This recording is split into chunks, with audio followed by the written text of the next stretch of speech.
petani porang yang pada saat ini porangnya sudah besar-besar dan mungkin siap menunggu harga untuk dijual. Doa kita semoga harga porang bisa kembali stabil di bulan Juni-Juli. Buat kita yang belum memulai panen, kita harus tetap semangat, bersabar. Semoga masa depan porang semakin lama semakin menjanjikan. Baik, terima kasih untuk kebersamaan kita di video ini. Semoga video ini bisa membagikan hal-hal baik untuk kita sesama petani porang. Pada kesempatan ini saya ingin berkomentar tentang banyak sekali petani yang belum tertarik menanam porang. Kalau saya melihat situasi ini, saya hanya bisa menyimpulkan alasan kenapa belum banyak petani yang belum tertarik menanam porang. Pertama, itu mungkin soal seberapa kuat informasi yang didapatkan oleh petani itu sendiri. Lalu juga petani itu sendiri belum pernah merasakan bagaimana kalau punya komoditi porang dan dijual, lalu hasilnya juga cukup memuaskan. Lalu juga ketiga, petani itu sendiri mungkin belum merasakan bagaimana efektivitas kerja dalam membudidayakan porang. Oleh karena itu, bagi teman-teman yang sudah berkebun porang, kita harus saling motivasi supaya semakin lama kebun porang kita semakin luas dan jumlah tanam juga semakin banyak. Dan sebisa mungkin kita dalam satu lahan bisa serentak tanam dan juga nanti bisa serentak panen. Sehingga kalau pada saatnya masa panen datang, ketika ditanya berapa yang porang yang bisa dipanen, jadi kita tidak hanya menjawab jumlah tumbuhan porang yang kita tanam, tetapi seberapa banyak porang yang bisa dipanen. Jadi seperti itu, menyikapi beberapa petani tadi yang atau teman-teman siapa saja yang belum mengenal porang lebih dekat, mungkin di video ini saya bisa sedikit membocorkan, membagikan tentang pengetahuan budidaya porang dengan prospek ke depan.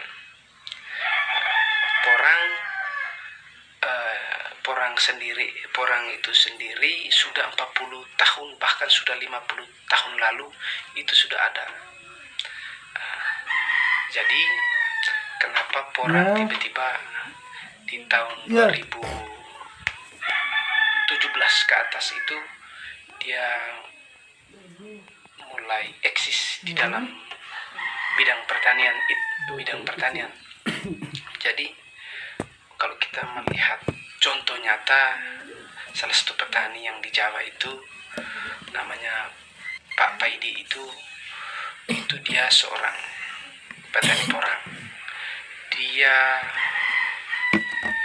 sangat merasakan bagaimana porang itu mampu mengangkat harga dirinya sebagai petani. Dengan porang itu sendiri,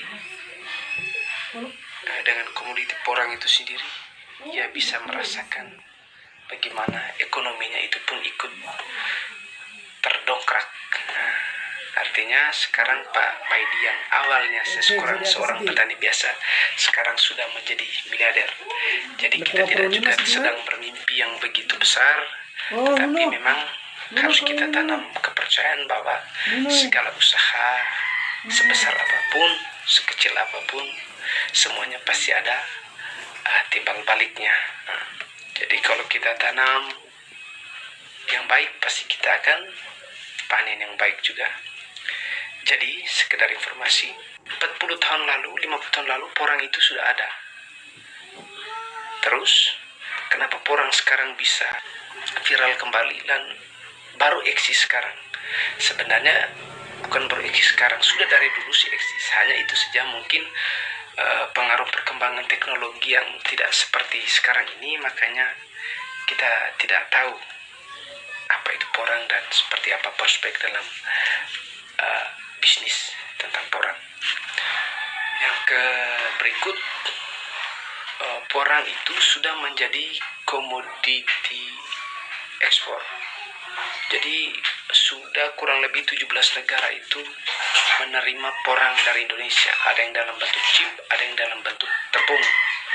Jadi tidak usah panjang lebar tentang kenapa porang sekarang bisa viral, bisa muncul di diskusi-diskusi umum, diskusi-diskusi publik, karena dia sudah masuk ke kategori komoditi ekspor.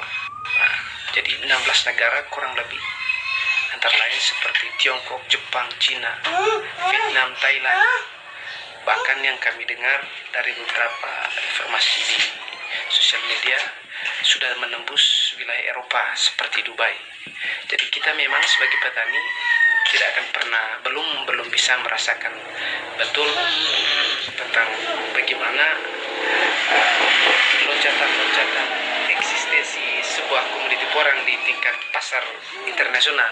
Tapi paling tidak sebagai petani kita harus tahu, supaya bukan situasi itu juga akan mempengaruhi semangat, lalu juga kerja-kerja kita juga tidak sia-sia, karena hukumnya ada barang, ada uang. Jadi pabrik sebesar apapun tetap dia juga tetap membutuhkan petani. Jadi dari saya, jangan putus asa. Bagi teman-teman yang mau bergabung, ayo kita tanam porang secara mandiri, kita tanam. Saya yakin lambat laun usaha kita akan diperhatikan oleh siapa saja, dari mana saja. Untuk itu mari kita tanam porang. Sekarang kalau wilayah Jawa banyak sekali pabrik-pabrik yang dibangun, bahkan menjamur, khusus di Jawa Timur, di Bali, di NTB, semua sudah ada pabrik. Jadi itu pabrik itu dibangun sebenarnya untuk menerima, untuk mengolah umbi-umbi porang yang ditanam oleh para petani. Jadi kalau pabriknya banyak, petani sendiri juga tidak punya produk, sama saja. Jadi semangat terus, tanam porang, bersabar, lalu kita tidak boleh pesimis ya, tidak boleh pesimis, harus selalu optimis. Porang itu sudah menjadi komoditi yang saya pikir sulit untuk pudar kembali, karena dia baik untuk kesehatan, baik untuk makanan. Sekiranya video kali ini bisa membangunkan lagi semangat teman-teman yang masih baru. Saya tidak memaksa, hanya saya ingin membagikan beberapa hal baik yang ada di dalam pikiran saya. Buat teman-teman yang selama ini kita sudah saling berkontribusi dalam memberi semangat, memberikan contoh, semangat terus. Semoga usaha kita diberkati Tuhan. Terima kasih.